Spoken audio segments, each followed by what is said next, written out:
BJP ಪಕ್ಷಕ್ಕೆ ನರೇಂದ್ರ ಮೋದಿ ಅವರಿಗೆ ಈಗಾಗಲೇ ಹಿರಿಯರಾದಂತ ಗೃಹ ಮಂತ್ರಿ ಅಮಿತ್ ಶಾ ಅವರಿಗೆ, ಪ್ರಧಾನಮಂತ್ರಿ ಮೋದಿ ಅವರಿಗೆ, ಗೃಹ ಮಂತ್ರಿ ಅಮಿತ್ ಶಾ ಅವರಿಗೆ, ಮೋದಿ ಅವರಿಗೆ,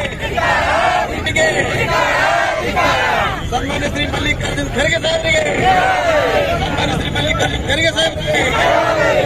ಸೋನಿಯಾ ಗಾಂಧಿ ಅವರಿಗೆ, ರಾಹುಲ್ ಗಾಂಧಿ ಅವರಿಗೆ, ಸೋನಿಯಾ ಗಾಂಧಿ ಅವರಿಗೆ, ರಾಹುಲ್ ಗಾಂಧಿ ಅವರಿಗೆ, ಡಿಸಿ ಸಾಹೇಬ್ ಮಾತಾಡ್ತಾರೆ.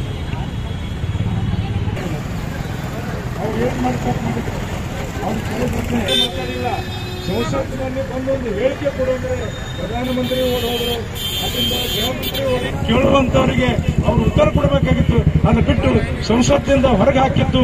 ಇಡೀ ಭಾರತದ ಇತಿಹಾಸದಲ್ಲಿ ಎಂದೂ ಕೂಡ ಆಗದಂತ ಘಟನೆ. ನೇತೃತ್ವದಲ್ಲಿ ನಾವು ಈ ಹೋರಾಟ ಮಾಡ್ತಿದ್ದೇವೆ. ಇದು ಇಂದು ದೇಶದ ಮೇಲೆ ಏನು ಲೋಕಸಭಾದಲ್ಲಿ ಏನು ಈ ದಾಳಿಯನ್ನು ಖಂಡಿಸಿ ಸಂಸದರು ನಡೆಸಿರುವಂಥ ಹೋರಾಟಕ್ಕೆ ಬಿಜೆಪಿ ಸರ್ಕಾರವು ಸುಮಾರು 146 ಸಂಸದರನ್ನು ಅಮಾನತುಗೊಳಿಸಿರುವಂಥದ್ದನ್ನು ನಾವೆಲ್ಲರೂ ಕೂಡ ಖಂಡಿಸ್ತೇವೆ.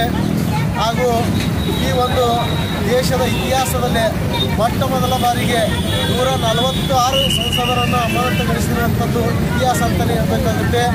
ಈ ಒಂದು ಹಿಟ್ಲರ್ಶಾಹಿ ಸರ್ಕಾರವನ್ನು ಖಂಡಿಸುತ್ತಾ, ಯಾಕಂತೇಳಿದ್ರೆ ಸಂವಿಧಾನದಲ್ಲಿ ಯಾವ ರೀತಿ ಈ ಪ್ರಜಾಪ್ರಭುತ್ವಕ್ಕೆ ಒಂದು ಮರ್ಯಾದೆಯನ್ನು ಕೊಟ್ಟು ಸರ್ಕಾರ ನಡೆಸಬೇಕು, ಆದರೆ ಈ ಸರ್ಕಾರ ಈ ಎಲ್ಲ ಸಂವಿಧಾನದ ವಿರುದ್ಧವಾಗಿ ಈ ಸರ್ಕಾರ ನಡೀತಾ ಇದೆ.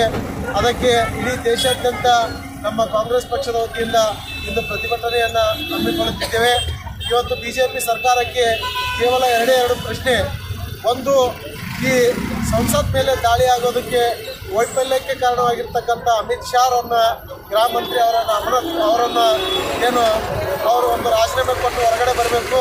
ಅದರ ಜೊತೆಗೆ ಇವತ್ತು ಸಂಸತ್ ಮೇಲೆ ದಾಳಿ ಮಾಡೋದಕ್ಕೆ ಏನು ಪಾಸ್ ಕೊಟ್ಟಿದ್ರು, ಆ ಪಾಸು ಬಿಜೆಪಿಯ ಒಬ್ಬ ಸಂಸದ ಪ್ರತಾಪ್ ಸಿಂಹ ಕೊಟ್ಟಿರ್ತಕ್ಕಂಥದ್ದು. ಒಂದು ವೇಳೆ ಅವ್ರು ಕೊಟ್ಟಿರ್ತಕ್ಕಂಥದ್ದು ಯಾರಾದರೂ ಇವತ್ತು ಕಾಂಗ್ರೆಸ್ ಸರ್ಕಾರದಲ್ಲಿ ಯಾರಾದರೂ ಒಬ್ಬ ಮುಸ್ಲಿಂ ಜನಾಂಗದ ಒಬ್ಬ ಸಂಸದ ಕೊಟ್ಟಿದ್ರೆ ಇವತ್ತಿಗೆ ಇಲ್ಲಿ ಈ ದೇಶದಲ್ಲಿ ಹಿಂದೂ ಮುಸ್ಲಿಂ ಅಂತಕ್ಕಂಥ ಒಂದು ಜಾತಿಯ ಒಂದು ಕಪ್ಪು ಮಸಿಯನ್ನು ಬೆಳೀತಾ ಇತ್ತು ಬಿಜೆಪಿ ಸರ್ಕಾರ. ಆದರೆ ಇವತ್ತು ಇದಕ್ಕೆ ಯಾವ ಒಂದು ಅರ್ಥ ಕೊಡ್ತದೆ ಬಿಜೆಪಿ ಸರ್ಕಾರ ಅಂತಕ್ಕಂಥದ್ದು ನಾವು ಮಾಡ್ತೀವಿ.